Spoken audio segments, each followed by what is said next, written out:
नमस्कार साथियों, एक बार फिर से स्वागत है आपका। इस इतिहास की श्रृंखला को लेकर हम आगे बढ़े हैं, जो हमने 1206 से लेकर 1206 में जब दिल्ली सल्तनत का शासन शुरू होता है और 1526 तक चलता है। उसमें प्रमुख 5 वंश जो आए उसकी हमने चर्चा कर ली थी। और आज इसी टॉपिक को आगे बढ़ाते हुए हमने 1526 में जब अंतिम चरण में लोधी वंश का शासन होता है, उसके जो अंतिम शासक थे इब्राहिम लोधी, उसका वो बाबर के हाथों पराजित होते हैं। और इस तरह जो है दिल्ली सल्तनत समाप्त होती है और यहाँ पर भारत में मुग़ल जो है आकर बस जाते हैं और मुग़लों की शासन व्यवस्था शुरू हो जाती है। 1526 में भारत पर मुग़ल शासन की शुरुआत जो थी बाबर ने की थी। तो मैं आपको आज के इस टॉपिक में प्रमुख जो मुग़ल शासक हुए उनके शासनकाल को लेकर कुछ थोड़ा सा वर्णन कर देता हूँ। यहाँ मैं कुछ डिस्कस करूँगा कि कितने शासकों ने, जो मुग़ल शासक थे, भारत पर अपने शासन किया, उनकी टाइम ड्यूरेशन भी बता देता हूँ।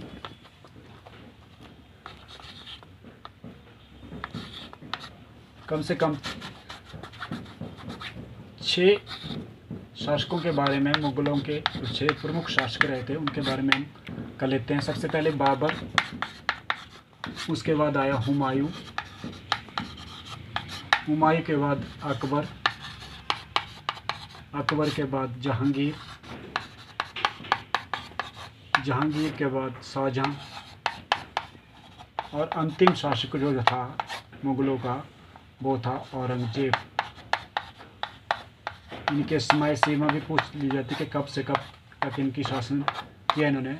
तो बाबर ने अंतिम जो लोधी वंश का अंतिम शासक था इब्राहिम लोधी को, उसको पानीपत की पहली लड़ाई में परास्त किया और 1526 में बाबर वंश की स्थापना की। और ये इसने मात्र 4 वर्षों तक शासन किया, 1526 तक, 1526 से 1530 तक। 1530 में हुमायूं ने 1556 तक, और 1556 में अकबर आता है। इसका शासन चलता है 1605 तक। 1605 से लेकर 1627 तक चलता है जहांगीर का शासन। 1627 से लेकर 1657 तक चलता है शाहजहां का शासन। और 1657 से लेकर 1760 तक चलता है औरंगजेब का शासन। ये मैंने प्रमुख आपके सामने जो मुग़ल वंश के प्रमुख 6 शासक हुए उनकी समय सीमा बताई कि कितने कितने। सबसे अधिकतर जो आप ये देख रहे हैं कि 6 के 6 शासक जो थे, इसमें सबसे ज़्यादा जो टाइम पीरियड आता है वो अकबर का आता है, लगभग 50 वर्षों का, और लगभग उतना ही औरंगजेब का भी आता है।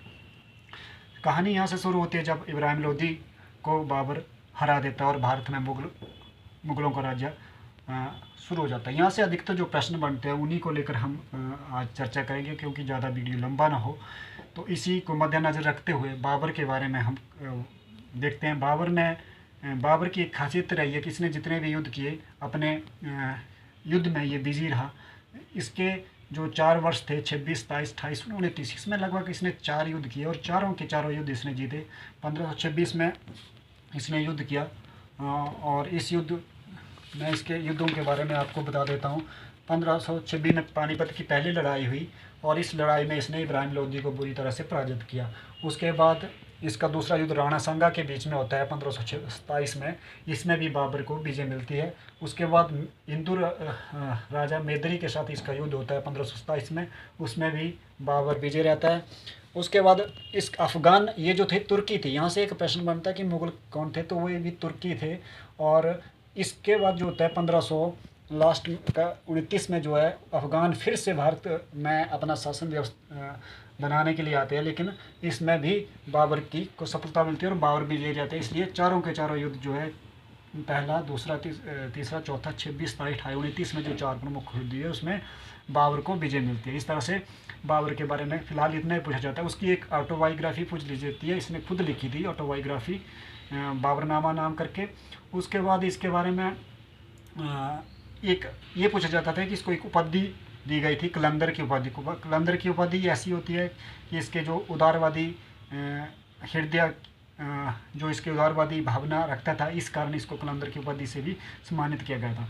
ये यहाँ पर ख़त्म होता है इसका शासन और उसके बाद इसका पुत्र हुमायूं हो जाता है।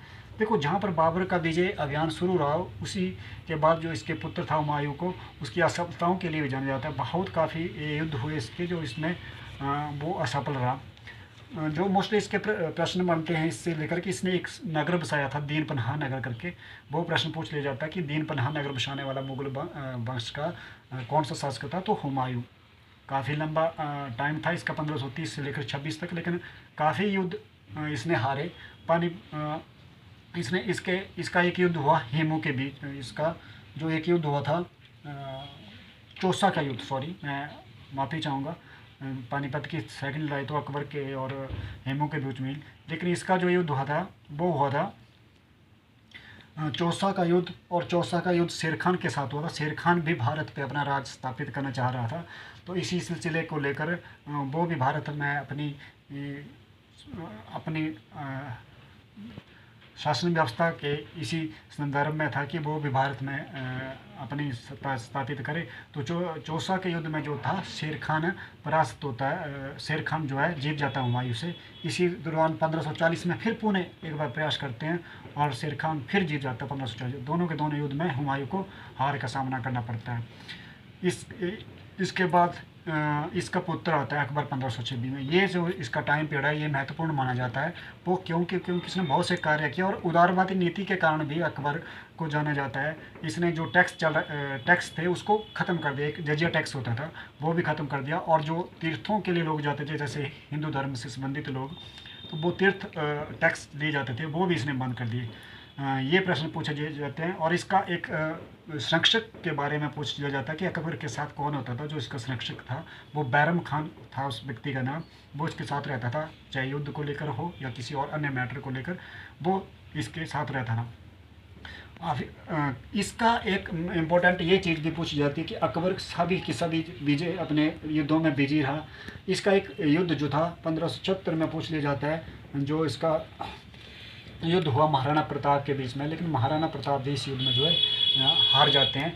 उसके बाद इसके दो कार्य और भी पूछ लिए जाते हैं 1582 और 1583 में। 1582 में इसने दीन इलाही धर्म की स्थापना की थी, और 1583 में 1583 में एक इसने संबत की शुरुआत की थी, जिसे दीन इलाही संबत कहा जाता है, वो इसने 1583 ईस्वी में की थी। उसके बाद जहांगीर आ जाता है इसका पुत्र 1605 से लेकर 1627 तक। जहांगीर के बारे में ये पूछ लिया जाता है कि न्याय की जंजीर के लिए किस मुगल शासक को जाना जाता है, तो न्याय की जंजीर के लिए जहांगीर को जाना जाता है। ऐसा माना जाता था कि अपनी न्याय की दृढ़ता को मजबूत पक्ष में था ये कि न्याय, तो इसने अपनी जो इसका दरबार भवन था वहाँ पे इसने सोने की जंजीर टांगी होती थी, जिस कारण इसको न्याय की जंजीर के लिए भी जाना जाता था। और इसके बारे में कुछ ज़्यादा नहीं है। उसके बाद इसका पुत्र शाहजहाँ आता है। शाहजहाँ के बारे में सब जानते हैं। शाहजहाँ ने ताजमहल जो आगरा में है उसका निर्माण करवाया, और इसके साथ साथ शाहजहाँ को जो है शाहजहाँ का एक पुत्र था दारा शिकोह। दारा शिकोह एक ऐसा व्यक्ति था जिसने ट्रांसलेट करवाए थे हिंदू धर्म ग्रंथ, चाहे उसमें भगवत गीता हो, वशिष्ठ रामायण हो, या कुछ और भी ग्रंथों के नाम रहते जो उसने अपनी लैंग्वेज में, जो उनकी लैंग्वेज थी उसमें ट्रांसलेट करवाई थी। उसके बाद इसके जहांगीर का एक आप याद कर सकते हैं। जहांगीर के बारे में एक प्रश्न पूछा जाता है कि कौन, जब ईस्ट इंडिया कंपनी भारत में आती है, ब्रिटिश ईस्ट इंडिया कंपनी, तो एक अंग्रेज़ था जो सबसे पहले इसके दरबार में आया था, उसका नाम था, तो कैप्टन हॉकिंस उस व्यक्ति का नाम था, उस अंग्रेज़ का नाम था जो इसके दरबार में आया था। छोटी सी जगह मांगी थी फैक्ट्री लगाने के लिए। उसके बाद में अंतिम शासक जो आता है औरंगजेब आता है। औरंगजेब बहुत ही, देखो जो इनका तुर्की था, इसमें दो इनके संप्रदाय से, ये मुस्लिम थे और इनके दो संप्रदाय थे, एक था शिया संप्रदाय और एक सुन्नी था। ये सुन्नी संप्रदाय से संबंधित व्यक्ति था और बहुत ही कट्टरवादी था और अत्याचार भी करता था। इसको अत्याचारी शासक के रूप में भी इसको जाना जाता है औरंगजेब को।